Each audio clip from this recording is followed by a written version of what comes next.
ใจให้ดื่มดำรู้รูปรู้นามแยกธาตุแยกขันธ์มองเห็นในไตรลักษณ์ว่าไม่เที่ยงสภาพแปรผันให้คงเดิมเป็นไม่ได้แท้นั้นวิปัสสนาเถิดพุทธชนทุกท่านอริยสัจสร้างสรรค์คือธรรมราชา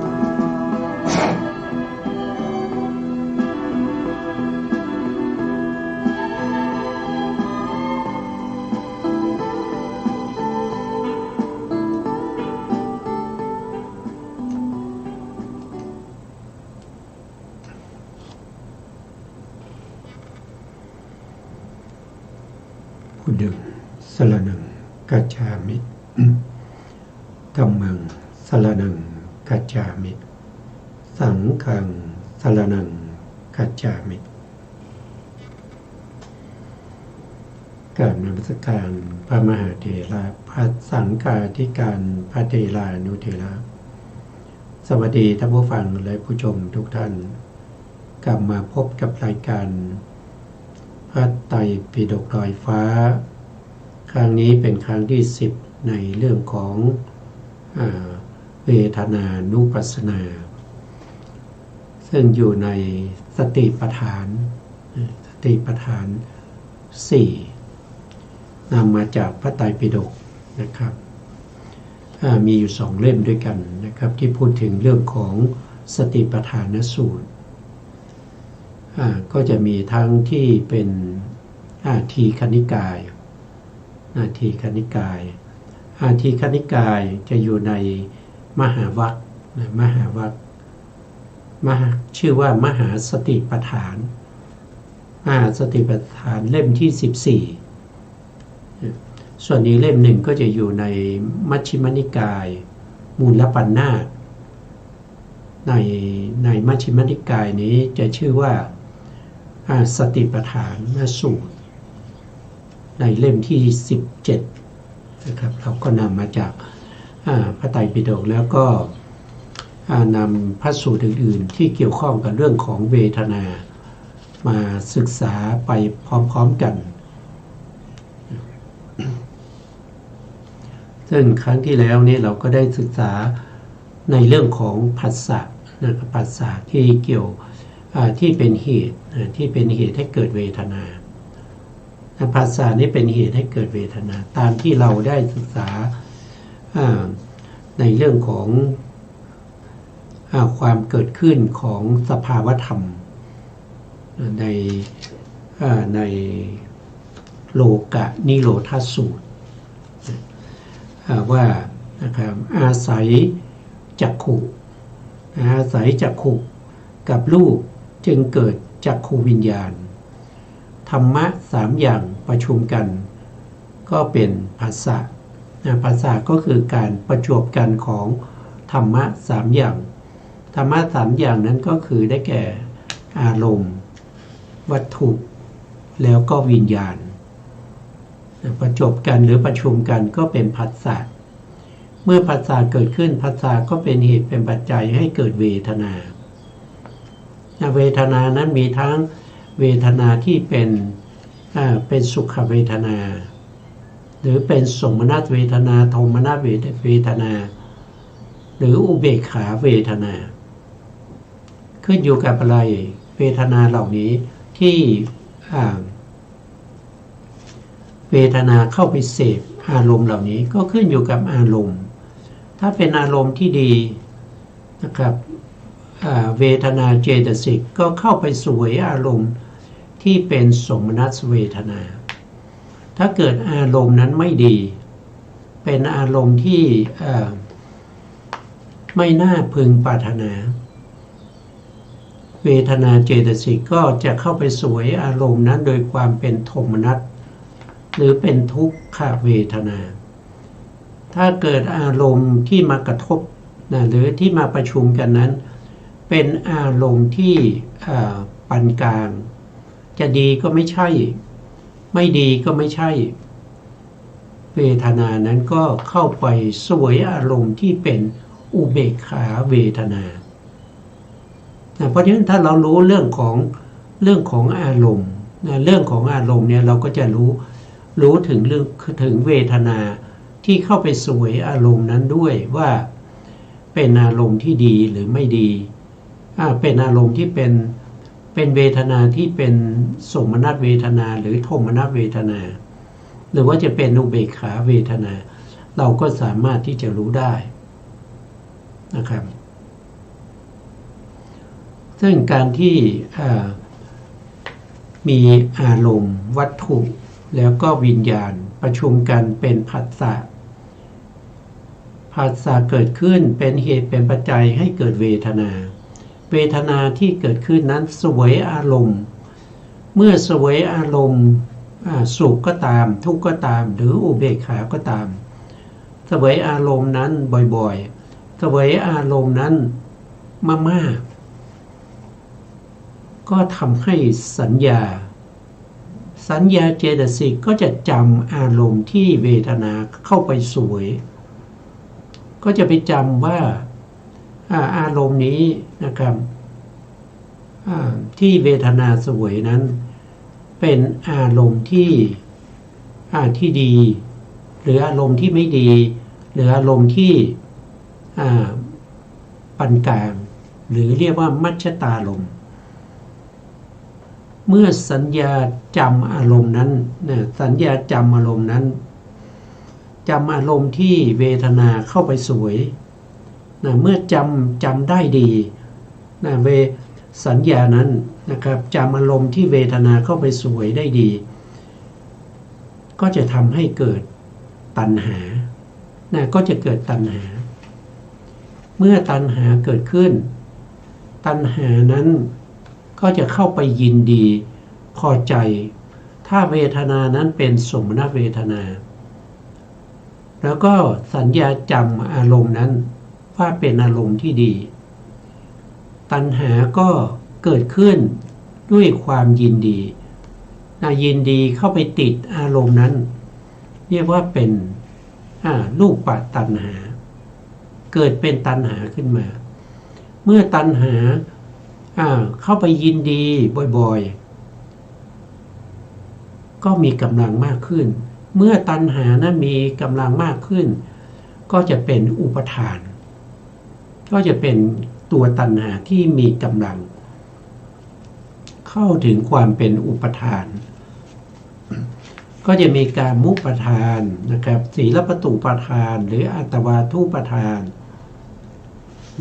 มีองค์ธรรมอยู่สองนั่นก็คือได้แก่ตัวตัณหาแล้วก็มีทิฏฐิด้วยนะครับบางครั้งก็มีทิฏฐิบางครั้งก็มีตัณหาเมื่อเข้าไปยินดีพอใจในอารมณ์นั้นแล้วเข้าถึงความเป็นอุปทานคือตัณหาที่มีกำลังเป็นเหตุเป็นปัจจัยให้เกิดภาวะนะครับภาวะคืออะไรภาวะก็คือภาวะมีอยู่สองอย่างนะครับนั่นก็คืออุปปัตติภาวะก็คือภพนะครับก็คือภพ31ภูมินี้ที่เป็นภพส่วนอีกอันหนึ่งก็เป็นกรรมภาวะนั่นก็คือการทำกรรมใหม่ในภพภูมิต่างๆทำกรรมในมนุษยภูมิทำกรรมในอบายภูมิทำกรรมเทวดาพวกพรหมรูปพรหมหรืออรูปพรหมเมื่อทำกรรมแล้วกรรมนั้นก็จะเป็นตัวเจตนานะครับเจตนาเป็นกรรมเจตนานั้นเป็นกรรมถ้าอยู่ในใจก็เรียกว่าเป็นมโนกรรมถ้าล่วงมาทางวาจาก็จะเป็นวจีกรรมถ้าล่วงมาทางกายก็จะเป็นกายกรรมกรรมที่ทำนั้นมีทั้งกุศลเราเรียกว่าเป็นวจีสุจริตมาทางวาจาเป็นกุศลก็เป็นวจีสุจริตถ้ามาทางวาจาที่เป็นอกุศลเป็นบาปก็จะเป็น วจีทุจริตถ้ามาทางกายนะครับเป็นบุญเป็นกุศลก็เรียกว่ากายสุจริตถ้าล่วงมาเป็นบาปเป็นอกุศลก็เรียกว่ากายทุจริตก็จะเกิดกรรมเหล่านี้ขึ้นอยู่ในใจก็มีทั้งที่เป็นมโนสุจริตมโนทุจริตมีทั้งบุญมีทั้งบาปก็ขึ้นอยู่กับอัธยาศัยของแต่ละคนนะครับก็เกิดเป็นตัวเจตนาตัวกรรมนะเมื่อเจตนาตัวกรรมเนี่ยมีมากๆนะครับมีมากๆเนี่ยก็ทำให้เกิดวิตกเกิดวิตกคือการตึกนะครับการตึกไปในส่วนที่เป็นบุญก็มีเป็นบาปก็มีวิตกตึกไปในส่วนที่เป็นบาปก็จะเรียกว่าเป็นกามวิตกกามวิตกหรือพยาปาทวิตกหรือวิหิงสาวิตกตึกไปในเรื่อง3อย่างนี้อันนี้เป็นอกุศลเมื่อตึกมากๆก็ล่วงมาทางวาจาล่วงมาทางกายแต่ถ้าวิตกนั้นตึกไปในเรื่องของบุญก็เรียกว่าเป็นเนกขัมมวิตกตึกไปในเรื่องของการให้ทานการรักษาศีลการเจริญสมถะการเจริญวิปัสสนาเพื่อให้ได้ซึ่งสมาธิเข้าถึงอัปปนาหรือให้ได้มาซึ่งมรรคผลนิพพานหรือวิปัสสนาญาณพวกนี้ก็จะเป็นเนกขัมมวิตกแล้วก็ไม่มีความพยาบาทนั้นก็เป็นอพยาปาทวิตกไม่คิดเบียดเบียนนั่นก็เป็นอวิหิงสาวิตกความเกิดขึ้นของธรรมทั้งหลายเนี่ยก็จะเกิดขึ้นอย่างนี้เกิดสืบต่อกันไปเรื่อยๆในชีวิตประจำวันของเราเนี่ยก็เป็นไปอย่างนี้เป็นไปทั้งในทวารทางตานะครับ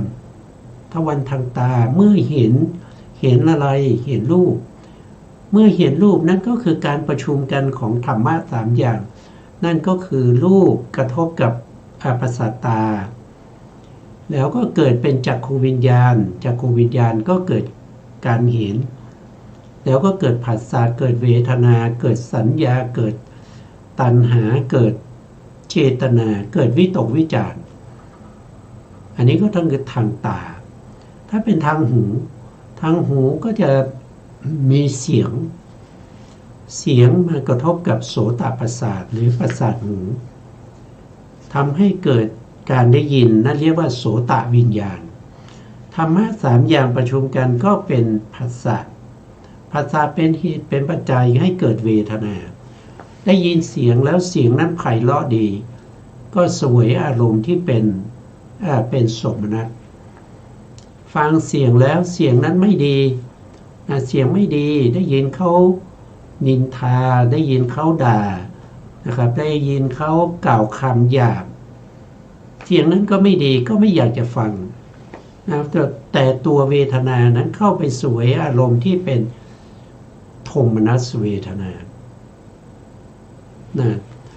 แล้วถ้าฟังแล้วเสียงนั้นนะครับเสียงนั้นเป็นเขาแสดงธรรมนะแสดงธรรมหรือไหว้พระสวดมนต์หรือพูดคุยกันธรรมดาเวทนาก็เข้าไปสวยอารมณ์ที่เป็นอุเบกขา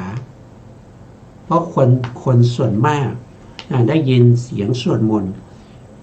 ก็ธรรมดานะครับได้ยินพระแสดงธรรมก็ธรรมดาไม่ได้เป็นอารมณ์ที่ดียิ่งสำหรับบุคคลนั้น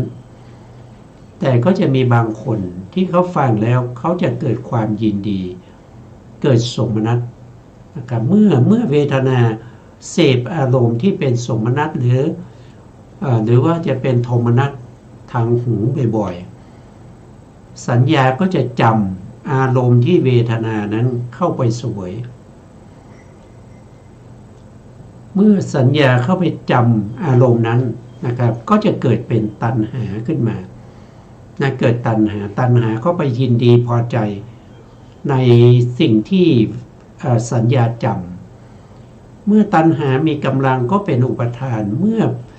ออุปทานเกิดขึ้นก็ต้องทำกรรมใหม่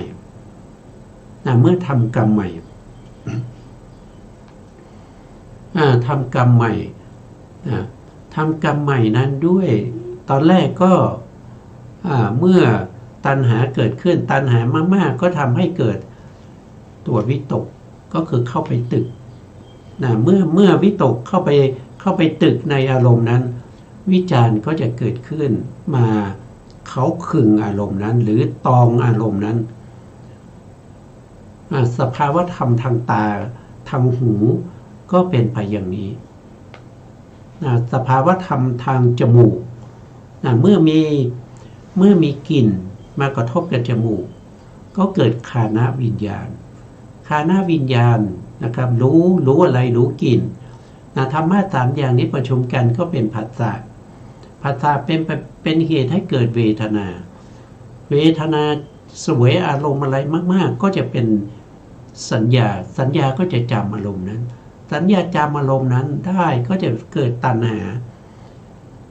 าก็จะเป็นอุปทานอุปทานเมื่ออุปทานมากๆก็เกิดเจตนาก็คือเกิดการกระทำนั่นคือกรรมเมื่อการกระทำนั้นนะครับก็จะมีวิตกวิจารณ์เกิดขึ้นในการที่จะทำให้กรรมนั้นนะครับได้ล่วงมาทางกายแล้วก็วาจาเช่นเดียวกันกับทางลิ้นทางลิ้นทางกายแล้วก็ทางใจก็จะเป็นไปในทำนองนี้เพราะฉะนั้นชีวิตในประจำวันของสัตว์ทั้งหลายก็จะมีอยู่ทวาร6เท่านั้นเองมีตามีหูมีจมูกมีลิ้นมีกายแล้วก็มีใจก็จะมีเท่านี้ความเป็นไปในชีวิตประจำวันความเป็นไปในวัฏฏะสงสารเนี่ยก็จะมีเท่านี้ไม่มีอะไรมากกว่านี้มันเป็นไปอย่างนี้ถ้ามันเป็นไปอย่างนี้ทุกสิ่งทุกอย่างที่เราถือว่าเป็นตัวเป็นตนนั้นเพราะเราไม่รู้ตามความเป็นจริงเราจึงเข้าไปยึดติดสิ่งเหล่านี้ไปยึดติดในเรื่องของการเห็นว่าสิ่งที่เราเห็นเป็นเราเห็นตาเป็นเราเห็นตาเป็นเราเห็นรูปเป็นเราเห็นวิญญาณเป็นเราเห็นผัสสะเป็นเราเห็นเวทนาเป็นเราเห็นสัญญาเห็นตัณหาเห็นเจตนาเห็นวิตกวิจารเหล่านี้เป็นเราเป็นของเราเป็นอัตตาของเราเพราะเราไม่รู้ตามความเป็นจริงเมื่อเราไม่รู้ตามความเป็นจริงเราจึงเวียนว่ายตายเกิดอยู่ในวัฏฏะสงสารนี้โดยไม่มีที่สิ้นสุดไม่มีที่สิ้นสุดนะครับอย่างเช่นเรามาสงเคราะห์ลงในปฏิจจสมุปบาทสงเคราะห์เอาลงในปฏิจจสมุปบาทเช่นตานะครับตาประสาทตาหรือรูปคือสีต่างๆที่มากระทบกับประสาทตาทำให้เกิดวิญญาณทำให้เกิดวิญญาณวิญญาณเป็นเหตุเป็นปัจจัยให้เกิดปัตตาเป็นเหตุเป็นปัจจัยให้เกิดสัญญาเจตนาพวกนี้เป็นวิบากพวกนี้เป็นวิบากเป็นธรรมที่เกิดขึ้นเนื่องจากกรรมในอดีตที่เราเคยทำไว้นั่นก็คือได้แก่รูปตัณหาเราเคยยินดีพอใจในอดีตในอดีตที่เราทำไว้เป็นรูปตัณหายินดีพอใจในรูปที่เราได้เห็นอันนั้นเป็นกรรมในอดีตแล้วก็ส่งผลให้มาในปัจจุบันนี้นั่นก็คือเป็นวิบากนั้นก็คือได้วิบากส่งผลให้มาเป็นวิบากแล้วก็กรรมชรูปได้แก่ตานะครับได้แก่ตานี่เกิดจากกรรมตานี่เกิดจากกรรมตา เขาเรียกว่าเป็นจักขุจักขุคือตาสภาพของจักขุคือตานั่นคือความใสของมหาพุทธรูปที่สามารถที่จะกระทบกับรูปารมณ์ได้แต่มหาพุทธรูปที่เป็นความใสที่เรียกว่าเป็นจักขุสามารถกระทบกับรูปารมณ์ได้นั้นเกิดจากกรรมเกิดจากกรรมในอดีตเกิดจากกรรมในอดีตส่วนตัวสีหรือรูปารมณ์นั้นก็เกิดจากปัจจัยเกิดจากปัจจัยความใสหรือสีโทษทีหรือสีที่เกิดจากปัจจัยนั้นเป็นสีของอะไรก็คือเป็นสีของมหาพุทธรูปทีนี้มหาพุทธรูปที่ทำให้เกิดสีนั้นนะครับเป็นที่อาศัยเกิดของสีนั้นมหาพุทธรูปนั้นก็มีสมุฏฐานถึง4อย่างด้วยกันมหาพุทธรูปที่เกิดจากกรรมก็มีเกิดจากจิตก็มีเกิดจากอาหารก็มีเกิดจากอุตุก็มีมหาพุทธรูปที่เป็นเหตุเป็นปัจจัยให้สีมาอาศัยก็ได้สมุฏฐานทั้ง4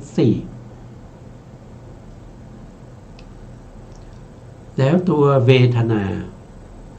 นะครับ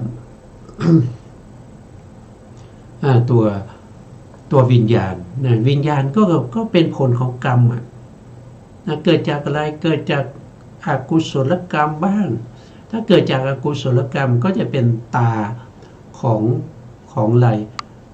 ของพวกเดรัจฉานอย่างเงี้ยเป็นตาของเปรตเป็นตาของอสุรกายเป็นตาของสัตว์นรกอันนี้ก็เกิดจากอกุศลที่เป็นกรรมในอดีตที่เราเคยทำไว้ถ้าเป็นกุศลก็มาเป็นตาของมนุษย์เป็นตาของเทวดานะครับหรือว่าจะเป็นตาของพวกพรหมนะครับรูปประพรหมนะครับมีถึง15ชั้นเว้นอสัญญาสัตตภูมิเพราะไม่มีตาพวกนี้เกิดขึ้นด้วยอำนาจของกรรมด้วยอำนาจของปัจจัยต่างๆนะครับถ้าเราส่งข้อเข้าในปฏิจจสมุปบาทนะครับเวทนาเกิดจากอะไรปฏิจจสมุปบาทท่านก็บอกว่าเวทนานี้เกิดจากผัสสะผัสสะเกิดจากอะไรผัสสะเป็นปัจจัยให้เกิดเวทนาผัสสะนั้นเกิดจากอะไรผัสสะนั้นก็เกิดจากอายตนะอายตนะเป็นเหตุเป็นปัจจัยให้เกิดผัสสะแล้วอายตนะเกิดจากอะไรก็เกิดจากนามรูปนามนั้นก็คือได้แก่เจตสิกที่ประกอบในวิปากวิญญาณ32เป็นวิปากวิญญาณที่เป็นไปในโลกิยะก็เรียกว่าโลกิยะวิปากจิต32ดวงเจตสิกที่เกิดร่วมกับวิปากจิต32ดวงส่วนรูปนั้นก็คือได้แก่กรรมชรูปได้แก่กรรมชรูปเมื่อนามรูปนี้เป็นเหตุเป็นปัจจัยให้เกิดสลายตนะแล้วนามรูปมาจากไหนนามรูปนั้นก็มาจากวิญญาณได้แก่อะไรวิญญาณก็ได้แก่ปฏิสนธิจิตได้แก่วิญญาณปฏิสนธิจิตที่ยังลงในภพใดภพหนึ่งเป็นดวงแรกทำหน้าที่ในการปฏิสนธิทำหน้าที่ในการให้สัตว์นั้นเกิดขึ้นอันนั้นเป็น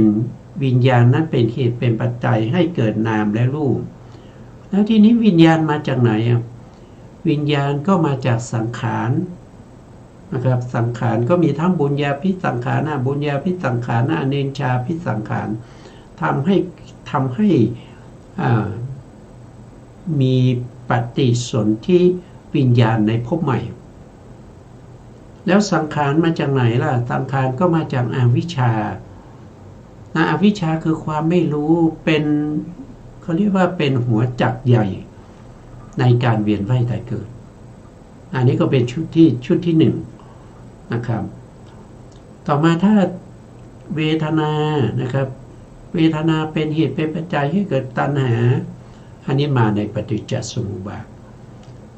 เวทนาเป็นเหตุเป็นปัจจัยให้เกิดตัณหาตัณหาก็เป็นเหตุเป็นปัจจัยให้เกิดอุปทานอุปทานก็เป็นเหตุเป็นปัจจัยให้เกิดภพภพนั้นมีทั้งอุปปาติภพคือความเกิดขึ้นในภพภูมิต่างๆแล้วก็ยังมีกรรมภพกรรมภพนั้นก็คือการทำกรรมของสัตว์ทั้งหลายในปัจจุบันภพเพื่อที่จะไปเกิดในภพต่อไปเมื่อ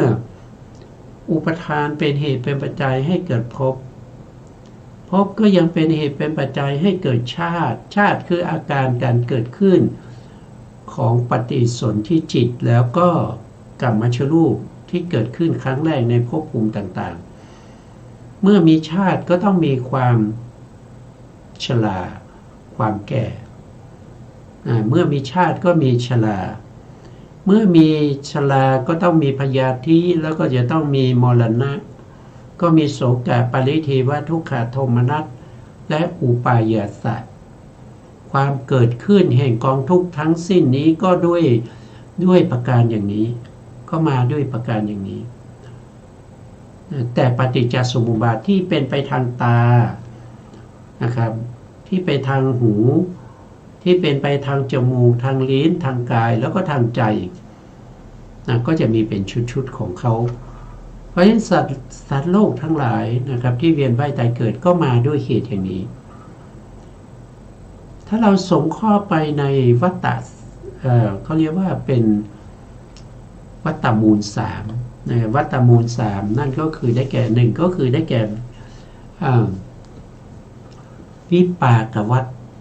วิปากวัฏได้แก่อะไรวิปากวัฏก็คือได้แก่ตานะครับได้แก่ตาได้แก่รูปได้แก่วิญญาณแล้วก็ได้แก่ผัสสะแล้วก็เวทนาพวกนี้เป็นวิปากวัฏคือเป็นผลของ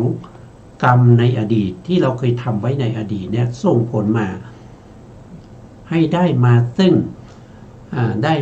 งตานะครับได้มาซึ่งตาแล้วก็ได้รูปนะครับสามารถที่จะกระทบโดยรูปได้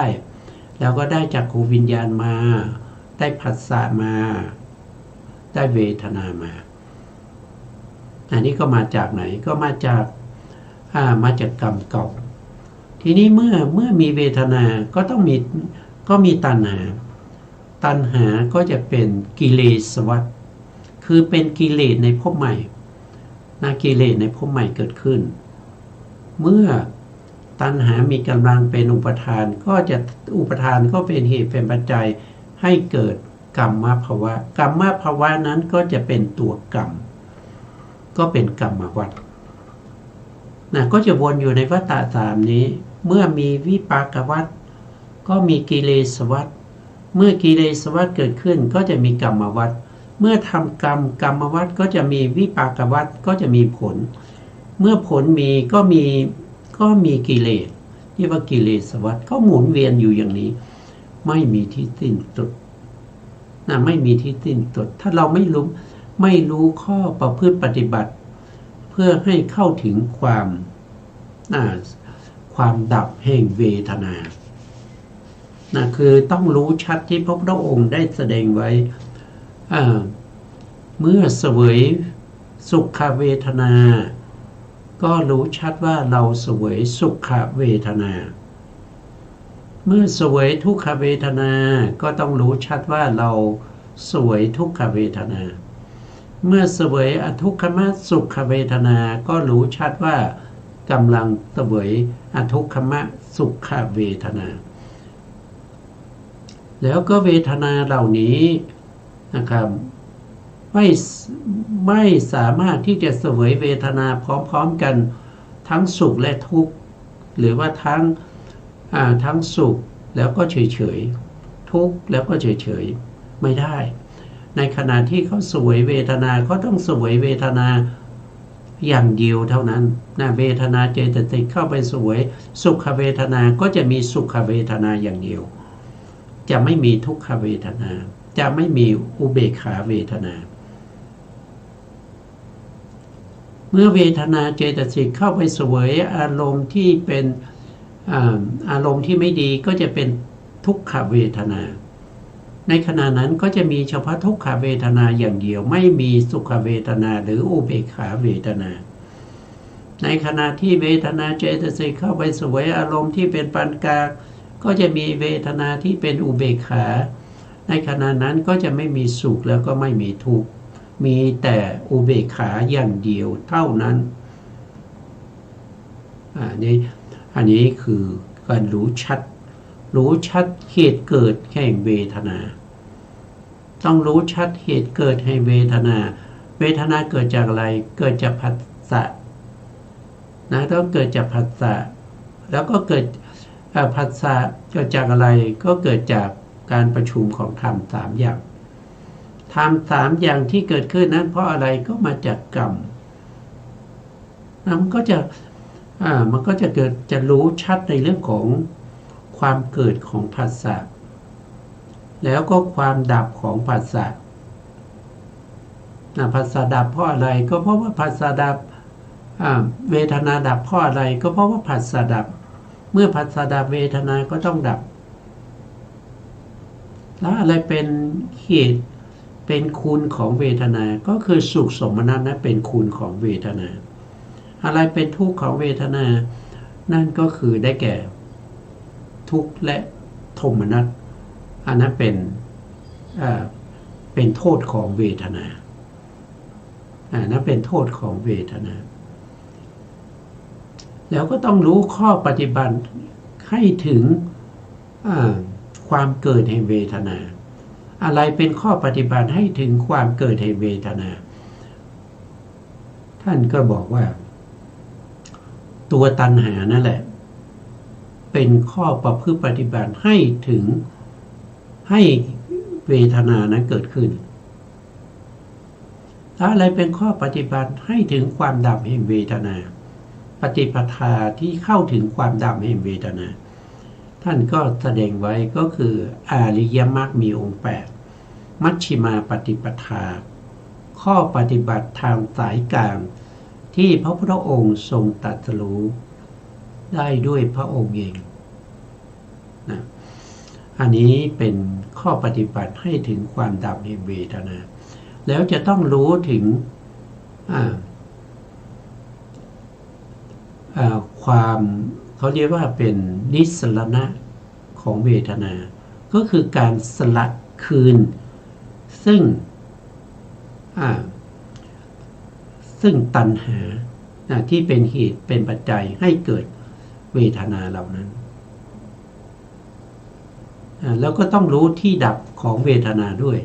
อะไรเป็นที่ดับก็คือนิโรธคือพระนิพพานแล้วอยู่ตรงไหนก็อยู่ตรงที่เวทนากับเหตุให้เกิดเวทนาดับตรงไหนเวทนาดับตรงไหนแล้วก็เหตุให้เกิดเวทนาดับตรงไหนตรงนั้นก็จะเป็นนิโรธเป็นนิพพานคือการดับแบบนั้นคือหมายถึงการดับด้วยสมุจเฉทไม่เกิดอีกอันนั้นคือพระนิพพานข้อปฏิบัติให้ถึงความดับแห่งเวทนานั่นก็คืออริยมรรคมีองค์8อันนี้เป็นสภาพธรรมที่เราควรจะรู้ไว้เป็นเบื้องต้นนะครับเราควรจะรู้ไว้เป็นเบื้องต้นในเรื่องของเวทนานุปัสสนานะครับทั้งหมดทั้งมวลที่พูดมาก็คือเรื่องของเวทนานะครับเรื่องของเวทนาทีนี้เราก็ไปดูในพระไตรปิฎกนะครับอันนี้ก็นำมาจากสังยุตตรนิกายสลายตนวรรคเล่มที่27นะครับในสูตรที่ชื่อว่าภิกขุสูตรนะครับอยู่ในข้อธรรมข้อที่425ว่าด้วยพระพุทธองค์ทรงแสดงประเภทแห่งเวทนาทรงแสดงประเภทแห่งเวทนาพระพุทธองค์ทรงแสดงเวทนาโดยประเภทต่างๆเนี่ย นะครับก็จะมีอีกเล่มหนึ่งก็คืออยู่ในอัฏฐสัตตปริยายสูตรนะครับอยู่ในเล่มเดียวกันเล่มที่29สังยุตตรนิกายสลายตนวรรคเล่มที่29นะครับแล้วก็อยู่ในสูตรที่ชื่อว่าอัฏฐสาตปริยายสูตรว่าด้วยพระพุทธองค์ทรงแสดงประเภทแห่งเวทนาก็จะอยู่ในข้อที่430ถึง439ถ้าผู้ใดมีพระไตรปิฎกก็เปิดดูนะครับเปิดดูแต่ในที่นี้จะย่อๆนะครับก็ย่อมาว่าพระพุทธองค์เนี่ยทรงแสดงเวทนาโดยปริยายโดยปริยายหนึ่งก็มีนะครับพระพุทธองค์แสดงโดยปริยายปริยายหนึ่งนั่นก็คือพระพุทธองค์แสดงเวทนาสองเวทนาสองก็มีนะบางครั้งเนี่ยพระพุทธองค์ก็แสดงเรื่องของเวทนาสามนะบางครั้งพระพุทธองค์ก็แสดงเวทนาห้านะบางครั้งพระพุทธองค์ก็แสดงเวทนาหกบางครั้งก็แสดงเวทนา18บางครั้งก็แสดงเวทนา36นะบางครั้งก็แสดงเวทนา108อันนี้คือที่พระพุทธองค์แสดงนะทีนี้เราก็มาดูว่าที่พระพุทธองค์ทรงแสดงเนี่ยนะครับแสดงไว้ในที่ไหนนะครับเวทนาสองเป็นไฉนนะพระพุทธองค์ก็แสดงไว้ในมัชฌิมนิกายเล่มที่20นะครับสูตรที่ชื่อว่าพาหุเวทยิกเวทนิยสูตรว่าด้วยช่างไม้ชื่อปัญจกังคะนะครับก็จะอยู่ในข้อธรรมข้อที่97ถึง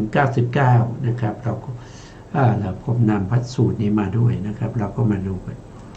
เราก็มาดูนะพระสูตรนี้นะครับชื่อว่าพาหุเวทนิยสูตรว่าด้วยช่างไม้ชื่อปัญจกังคะสมัยหนึ่งนะครับพระผู้มีพระภาคเจ้าประทับอยู่ณเชตวันนะเชตวนารามก็คือวัดเชตวันของท่านอนาถบิณฑิกาเศรษฐีอยู่ใกล้กับเมืองสาวัตถีครั้งนั้นในช่างไม้ชื่อว่าปัญจกังคะได้เข้าไปหาพระอุทายีพระอุทายีนมัสการแล้วก็นั่งณที่ควรส่วนข้างหนึ่งแล้วก็กล่าวคาถากับพระอุทายีช่างไม้ชื่อปัญจกังคะนั่งณที่ควรส่วนข้างหนึ่งแล้วก็ได้กล่าวว่าท่านพระอุทายีท่านอุทายีพระผู้มีพระภาคเจ้าตัดเวทนาไว้เท่าไหร่เขามาถามปัญหานะครับท่านพระอุทายีก็ตอบว่าดูก่อนข้าบดีพระผู้มีพระภาคเจ้าตัดเวทนาไว้3ประการคือสุขเวทนา1ทุกขเวทนา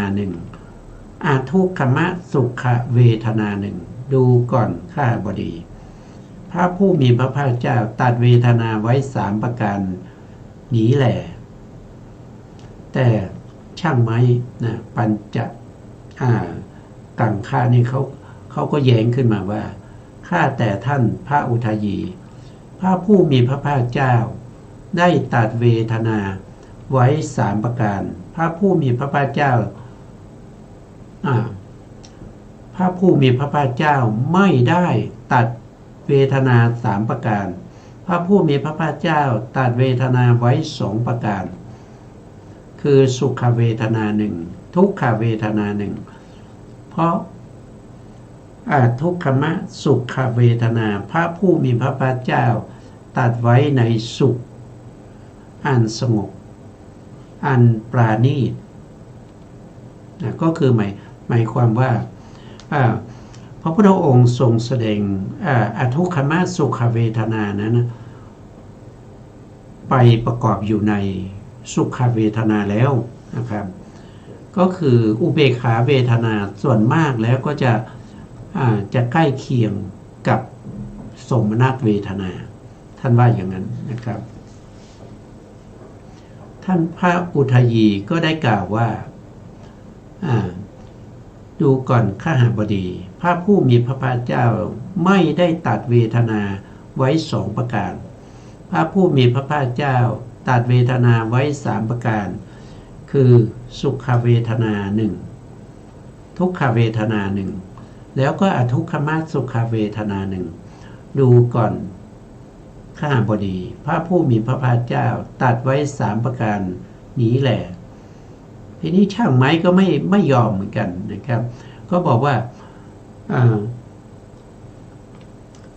พระผู้มีพระภาคเจ้าเนี่ยตัดไว้แค่2นะครับไม่ใช่3ไม่ใช่3ประการทีนี้ทั้ง2ก็ไม่สามารถที่จะตกลงกันได้นะครับว่าพระพุทธองค์เนี่ยตัดไว้2ประการหรือ3ประการก็ต้องทะเลาะกันก็ต้องทะเลาะกันพระผู้มีพระภาคเจ้านะครับท่านพระอานนท์ก็นำเอาเรื่องนี้ไปทูลแก่พระพุทธมีพระภาคเจ้านะครับเมื่อพระพุทธองค์ได้ทราบแล้วพระพุทธองค์ก็ได้กล่าวว่านะครับได้กล่าวว่าพระผู้มีพระภาคเจ้าตัดเวทนาไว้2ประการก็มี3ประการก็มีนะครับไม่ใช่ตัดไว้เฉพาะ2ประการหรือ3ประการ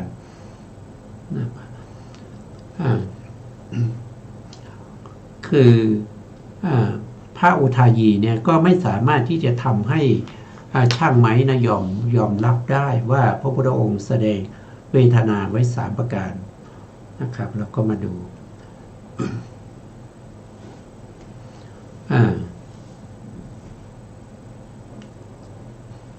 ตรงนี้ก็เมื่อตกลงกันไม่ได้นะครับตกลงกันไม่ได้นะแล้วพระอานนท์ก็นำข้อความนี้ไปถามพระพุทธองค์นะพระพุทธองค์ก็ตอบว่าอานนท์ดูก่อนอานนท์เวทนา2เราก็ได้กล่าวโดยปริยายนะเวทนา2นั้นคืออะไรท่านยังไม่บอกนะครับถึงเวทนา3เวทนา4เวทนา5เวทนา6เวทนา18เวทนา36เวทนา108เราก็กล่าวไว้โดยปริยายดูก่อนอานนท์นะครับทำอันเราแสดงโดยปริยายนี้แลผู้ใดไม่รู้ตามด้วยดีไม่สำคัญตามด้วยดีไม่ยินดีด้วยดีนะครับซึ่งคำที่เรากล่าวดีพูดดีของกันและกันในธรรมที่เราแสดงโดยปริยายอย่างนี้แล้วผู้นั้นจะได้ผลอันนี้คือจะบาดหมางนะครับก็คือไม่ได้เอาธรรมที่พระพุทธองค์แสดงไว้ด้วยดีเนี่ยไปพูดทั้งหมดนะก็คือหมายถึงว่าไปยึดถือเอาส่วนใดส่วนหนึ่งนะอย่างเช่นพระอุทายีก็ไปยึดถือว่าเวทนามี3เท่านั้นส่วนข้าบดีช่างไม้นะครับก็ไปยึดถือว่าเวทนามี2อย่างเท่านั้นเพราะฉะนั้น2คนนี้ก็จะเกิดการทะเลาะกันนะครับบาดหมางทะเลาะวิวาทนะครับทิ่มแทงกันด้วยหอกหอกก็คือปากนะครับก็คือปากนะครับดูก่อนอานนท์ทำอันเราแสดงแล้วโดยปริยายอย่างนี้ผู้ใดรู้ตามด้วยดีสำคัญตามด้วยดียินดีตามด้วยดีคำที่เรากล่าวดีแล้วพูดดีแล้วของกันและกันในธรรมที่เราแสดงไว้โดยปริยายอย่างนี้แล้วผู้นั้น จะได้ผลอันนี้คือจะพร้อมเพรียงกันจะบันเทิงจะไม่ทะเลาะวิวาทกันก็คือถ้าเอาธรรมที่พระพุทธองค์แสดงไว้นะครับโดยบริบูรณ์โดยสมบูรณ์แล้วเขาก็จะไม่ทะเลาะกันนะครับไม่ทะเลาะกันก็คือพระพุทธองค์แสดงไว้เวทนาสองก็มีเวทนาสามก็มีเวทนาห้าก็มีเวทนาหกก็มีเวทนา18ก็มีเวทนา108ก็มีนะครับก็จะก็ทำให้ทั้งสองฝ่ายเนี่ยนะครับก็ยินดีพอใจไม่ทะเลาะกันนะครับอันนี้ก็คือเรื่องของเรามาดูที่สรุปไว้ท่านก็บอกว่านะครับที่พระพุทธองค์ทรงแสดงเวทนาสองเนี่ยก็คือเวทนาทางกายหนึ่งเวทนาทางกายหนึ่งแล้วก็เวทนาทางใจหนึ่งอันนี้คือเวทนาสองที่พระพุทธองค์แสดงเวทนาทางกายก็คือได้แก่ทุกขกายวิญญาณจิตแล้วก็สุขกายวิญญาณจิตที่มีเวทนาที่เป็นอุเบกขาอันนี้เรียกว่าเป็นเวทนาทางกายนะครับแล้วก็เวทนาทางใจสองก็เวทนาทางใจเวทนาทางใจนั้นก็คือได้แก่โสมนัสเวทนาโทมนัสเวทนาแล้วก็อุเบกขาเวทนาก็จะมีอยู่3อย่างก็จะมี3อย่างแต่สรุปแล้วก็คือเวทนา2เวทนา2ที่เกิดทางกาย1นะครับแล้วก็เวทนาที่เกิดทางใจ1นะครับธรรมเหล่านี้ที่พระพุทธองค์ได้แสดงไว้แล้วว่าอันนี้คือเวทนา2ต่อมาก็คือเวทนา3เป็นไฉน เวทนา3นั่นก็คือได้แก่สุขเวทนา1ทุกขเวทนา1หรืออทุกขมสุขเวทนา1อันนี้พระพุทธองค์ก็ได้แสดงไว้เหมือนกันได้แสดงไว้เหมือนกันไม่ต้อ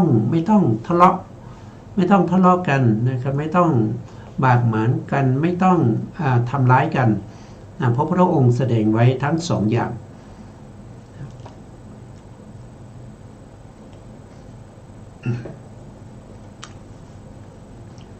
ต่อไปนะครับต่อไปเวทนา5เวทนา5พระพุทธองค์ก็ได้แสดงไว้นะเวทนา5เป็นไฉนเวทนา5ก็คือ1ก็คือสุขขินสีสุขขินสีเวทนา5นี้ท่านจะพูดถึงเรื่องของอินทรีย์เรื่องของอินทรีย์การเสวยอารมณ์คืออินทรีย์นี่แปลว่าอะไรแปลว่าความเป็นใหญ่ความเป็นใหญ่เป็นผู้ปกครองในธรรมของเวทนาเวทนาเมื่อเสวยอารมณ์ที่เป็นสุขนะครับนั้นก็เรียกว่าเป็นสุขขินสีถ้าเวทนานั้นเสวยอารมณ์ที่เป็นทุกข์ก็เรียกว่าเป็นทุกขินสีสุขขินสีก็เกิดในกายวิญในสุขกายวิญญาณจิตทุกขินสีก็เกิดในทุกขกายวิญญาณจิตแล้วก็สมนัสสินสีสมนัสสินสีนี้ก็เกิดกับจิตที่มีเวทนาเป็นสมนัสมีอยู่ทั้งหมด62ดวง62ดวงด้วยกันนะครับ62ดวงนั้นก็คือได้แก่กามโสภณะกามโสมนัสนะครับกามโสมนัส18ก็จะมีโลภะที่เป็นโสมนัส4แล้วก็มีตัดสันติละนะโสมนัส1หาสิตูปาทัจจิตอีก1ก็เป็น6แล้วก็มีมหากุศลที่เป็นโสมนัสอีก4ก็เป็น10นะครับแล้วก็มีในส่วนที่เป็นวิบากก็เรียกว่าเป็นมหาวิบากดวงที่1ถึงดวงที่4ที่มีเวทนาเป็นโสมนัสอันนี้ก็เป็น14แล้วก็มีในมหากิริยามหากิริยาก็คือดวงที่1ถึงดวงที่4อันนี้ก็มีเวทนาเป็นโสมนัส ก็จะมีอยู่18นะก็จะมี18นะ18แล้วก็จะมีในปฐมฌานจิต11นะทุติยฌานจิต11ตติยฌานจิต11แล้วก็มีว่าโดยอภิธรรมก็คือจตุทัชฌานอีก11นะรวมเป็น44บวกกับ18ก็เป็น62นะเวทนาที่เป็นสมนัตมีอยู่62ถ้าเป็นโทมนัสนะเวลาที่จิตเสวยความทุกข์ทางใจเรียกว่าโทมนัสนั้นเข้าถึงอินทรีย์ก็เรียกว่าเป็นโทมนัสศีล4โทมนัสศีล4มีอยู่2ดวงนั่นก็คือเวทนาที่เกิดร่วมกับโทสะมูลจิต2อันนี้ก็เป็นสมนัสศีล4แล้วต่อมาก็จะเป็นอุเบกขิน4อุเบกขิน4มีอยู่55อุเบกขิน4มี55การเสวยอารมณ์ที่เป็นอารมณ์เฉยๆไม่สุขไม่ทุกข์นะครับมีอยู่55นั้นก็คือได้แก่กามะ โทษทีนะได้แก่กามสมนัสนะครับได้แก่กามสมนัสเนี่ยนะครับก็จะอยู่ในไหนอยู่ในกามจิตนะกามจิตมีทั้งหมด54แล้วทีนี้เป็นสมนัสนะเป็นสมนัสไป18นะครับก็ลบ18ออกไปนะครับลบ18ไปก็เหลือ36ทีนี้เหลือ ตรงที่36นั้นก็จะมีสุขากายวิญญาณจิต1แล้วก็มีทุกขากายวิญญาณจิตอีก1ก็ลบไปอีก2นะก็ลบไปอีก2นะก็จะเท่ากับ34นะ34แล้วก็บวกกับปัญจมฌานนะครับที่เป็นอุเบกขานะครับเป็นอุเบกขาทั้งหมดมีอยู่23ดวงนะครับบวก23เข้าไปนะครับ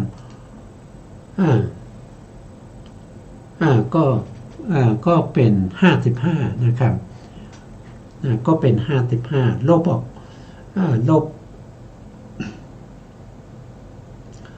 ลบสมนัสเวทนาลบทุกขเวทนาทุกขเวทนามีอยู่3ดวงนะนั่นก็คือกายะทุกทางกายเรียกว่าทุกขกายวิญญาณจิตแล้วก็ไปลบโทสะอีก2แล้วก็ไปลบสุขอีก1นะครับสุขกายวิญญาณจิตก็จะเหลือ55ก็เป็นอุเบกขิน4นะคำเหล่านี้นะพระพุทธองค์ก็ได้แสดงไว้นะเขาเรียกว่าเป็นเวทนา5เวทนา5ก็ต้องว่าไปตามอะไรตามอินทรีย์นะครับก็อินทรีย์ก็มีสุขขิน4ทุกขิน4สุขขิน4มี1ทุกขิน4มี1แล้วก็สมนัสสิน4มีอยู่62แล้วก็โทมนัสสิน4ก็มีอยู่2แล้วก็อุเบกขิน4มีอยู่55อันนี้เป็นเวทนา5นะครับเวทนา5ก็ต้องกำหนดรู้นะเมื่อมีเวทนาเกิดขึ้นก็ต้องกำหนดรู้ว่าเวทนานี้เป็นเวทนาที่เกิดทางกายหรือว่าเกิดทางใจถ้าเกิดทางกายก็จะมีสุขเวทนา1ทุกขเวทนา